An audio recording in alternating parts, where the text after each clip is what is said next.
ئەو دیمەنانە ئاپۆڕایی جەماوەری سەوزپۆشی یەکێتیە لە سلێمانی و بە هەزاران لە ئەندام و لایەنگرانی یەکێتی لە یاریگای سیروانی نوێ کۆبوونەوە تا بە جۆش و خرۆشەوە بەشدار بن لە دوا کۆبوونەوەی جەماوەری بۆ بانگەشەی یەکێتی. لە دەستپێکدا کۆسرەت ڕەسوول عەلی جێگری سکرتێری گشتی یەکێتی نیشتیمانی کوردستان ڕایگەیاند لیستی 105 یەکێتی بەرگری لە عەدالەت دەکات و درێخی ناکات لە پاراستنی کوردستان.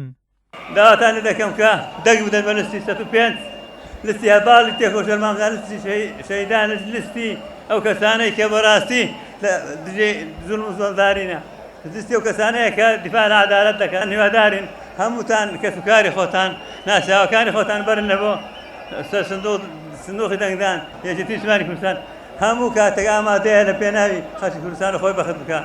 سلێمانی سیمبولی خەبات و تێکۆشانە و مەشغەڵ هەڵگری شۆڕشەکان بووە و کاریش دەکەن بۆ گۆڕینی نەخشەی سیاسی کوردستان. ئەمە وتەی قادر حەمەجان عەزیز ئەندامی دەستەی کارژێڕی مەکتەبی سیاسی یەکێتی بوو کە داوای لە هەمووان کرد کوردستان سەوزپۆش بکەن. سلەیمانی شاری زیندوی هەمیشە پێشەنگ و سونبول و مەڵبەندی تێکۆشەران و هەردەم خاڵی دەست پێکردن و هەڵگیرسانەوەی مەشخەڵی سەرجەم شۆڕشەکان بووە. شارێک خەڵکەکەی هەموو تەمەنیان بۆ خەبات تەرخان کردووە بەهۆی ئەو ئازادیەتیایە فراهەم بووە. بەردەوام ئێرە چەکی ململانیە سیاسیەکان بووە بۆ ڕزگاری و ئازادی و قوربانیدان خەباتێکی زۆری کردووە. بۆیە بۆ هیچ دەسەڵات بوو بۆ هیچ دەسەڵات و داگیرکەرێک هەرگیز ملی کەس نەکردووە و چۆکشی دانەداوە. ئەوە سلەیمانیە یەکێتیش پارێزەری ئەو ئازادیەیە.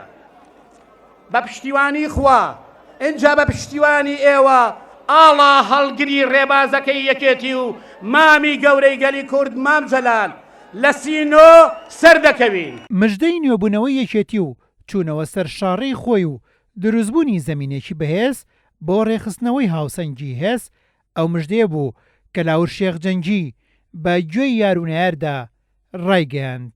ئەمڕۆ مژدەی نوێبوونەوەی یەکێتی نیشتیمانی کوردستانتان پێڕادەگەێنم. ئەمڕۆ لە سلێمانیەوە مژدەیەوەتان پێدەدەم کە یەکێتی نیشتیمانی کوردستان لەسەر ئەو ڕێبازەیە کە ببێتەوە بە حیزبە سەوزە بەهێزەکەی جاران. بۆ ئەمەش لە هیچی کەم نییە. ئێستا یەکێتی قۆناغێکی نوێی دەست پێ کردووە کە قۆناغی یەخستنەوەی تواناکانە بۆ گەڕانەوەی هاوسەنگی هێز بۆ هەرێمی کوردستان. ئەمە سیاسەتی چەپکە گوڵەکەی مامی گەورەمانە. یەکێتی ئێستا ڕۆڵی کاریگەر دەجێڕێت لە ڕێگریکردن لە تاکڕەوی زۆرینە چونکە ئەزمموی ساڵانی پێش و سەلماندی کە ئەو تاگڕەویە دەتوانێت زیانی گەورە بە هەموو دەستکەوتە سیاسی و ئابووری و شارستیەکانی هەرێمەکەمان بگەێنێت و بەرژەوەندیەکانی خەڵکی کوردستان بخاتە بەردەم مەترسیەوە. سەرۆکی لیستی 105 یەکێتی نیشتیمانی کوردستان کاندیدی ژمارە یەک شۆڕە سواری ئاوەدانی و خزمەت بە نیشتیمان مامی بچووک یادگارە شیرینەکەی مامی گەورە قوبات جەلال حسامەدین نورەڵڵا.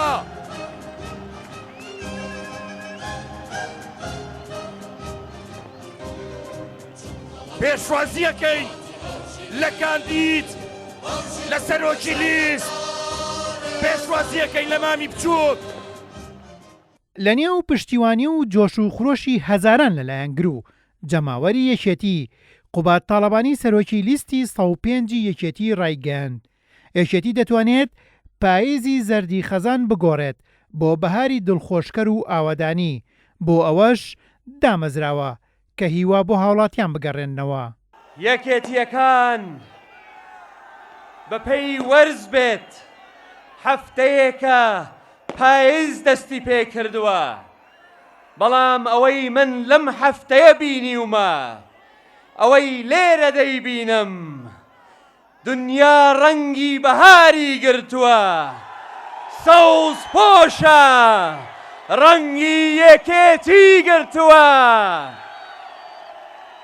ئێمە یەکێتی چۆن لە ڕۆژگاری تەنگ و تاریکدا بە نسکۆ ڕازی نەبووین و بانگەوازی شۆڕشی نوێمان ڕاگەیاند ئاوهاش دەتوانین پاییز و ڕەنگی زەردی خەزان بگۆڕین بۆ بەهاری دڵخۆشکەری بوژانەوە و ئاوەدانی بەڵێ یەکێتی بۆ ئەوە دامەزراوە هیوا بۆ گەڵ بگەڕێنێتەوە یەکێتی وا پەروەردەکراوە نەسرەوێ تا سەر دەکەوێ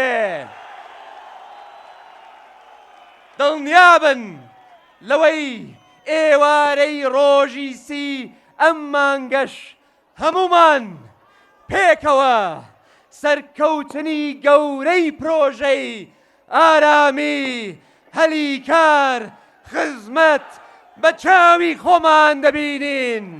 قوبات تاڵەبانی ئاماژەی بۆ ئەوەش کرد هەرچی لە هەرێمی کوردستان کراوە یەکێتی کردوێتی ئەوەشی کە نەکراوە هەر بە یەکێتی دەکرێت. قوبات تاڵەبانی ڕایگەیان گۆڕانکاری بە هەندێک لایەن ناکرێت کە خەریکی کللتوری شەڕەنگێزین. باسی لەوەش کرد کاتێک هەرێمی کوردستان تووشی قەیران بوو یەکێتی شانیدایە بەر ئەرکە قورسەکە و تەسلیمی ناومێدی نەبوو لەگەڵ گەلەکەی خۆی مایەوە و وەک هەندێک لایەن ڕای نەکرد لە لێپرسراوێتی. وەک چۆن هەرچی کرابێت یەکێتی پێشەنگ بووە لە کردنی دڵنیابە لەوەی کە نەشکرابێ هەر یەکێتی پێشەنگ دەبێ لە کردنی. بەولانەی تر ناکرێ کە تەنها دروشمی گەورە هەڵدەگرن.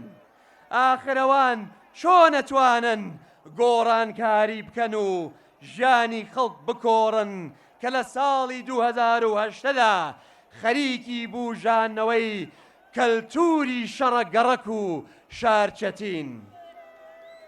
ئەوان چۆن دەتوانن کوردستانی بەهێزمان بۆ دروست بکەن یان چاکسازی بکەن کە خەریکی ناکۆکینانەوەی لە نێوان خەڵکی خۆشەویستی هەولێر و سلەیمانیدان.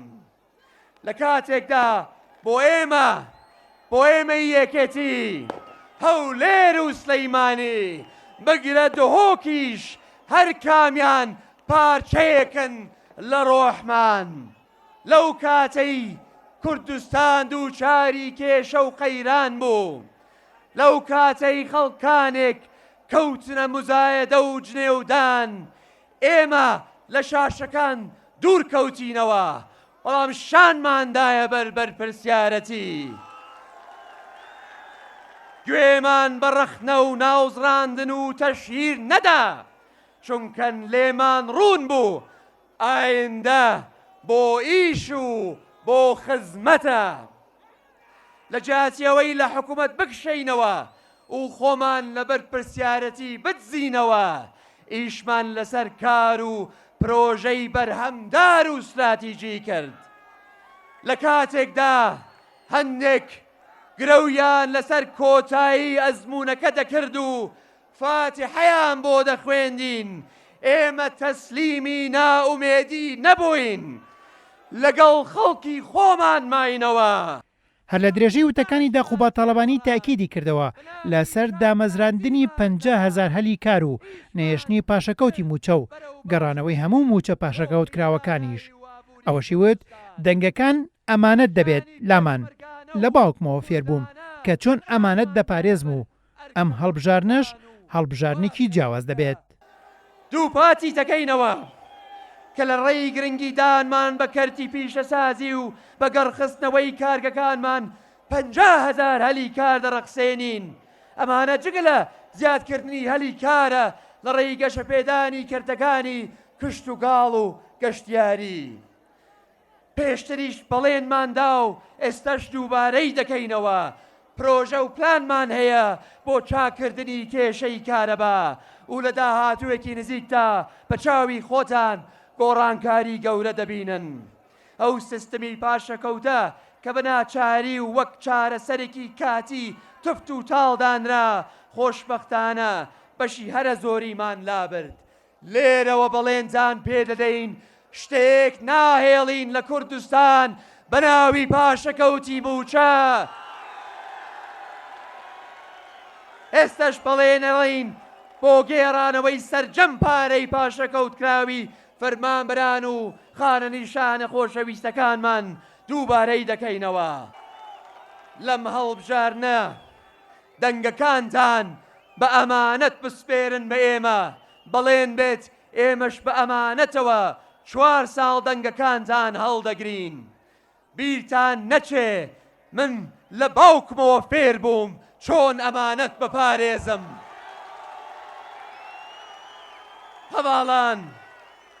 هەواڵان و دەنگدەرانی خۆشەویست ئەوەی ناچێ بۆ دەنگدان بە کردەیی بەشدارە بێ لە باڵا دەستکردنی تاکڕەوی لە کوردستان هەڵبژارنی ئەم جارە جیاوازە تکایە بچن بۆ دەنگدان ئەرک بکێشن و بچنە سەر سندووقەکان بیکەنە کەرنەڤاڵی خۆشی و کوردستان سەوز پۆش بکەن بیرتان نەچێ دەنگ نەدانتان واتە دەنگدانە بە نەیارەکانی یەکێتی نیشتیمانی کوردستان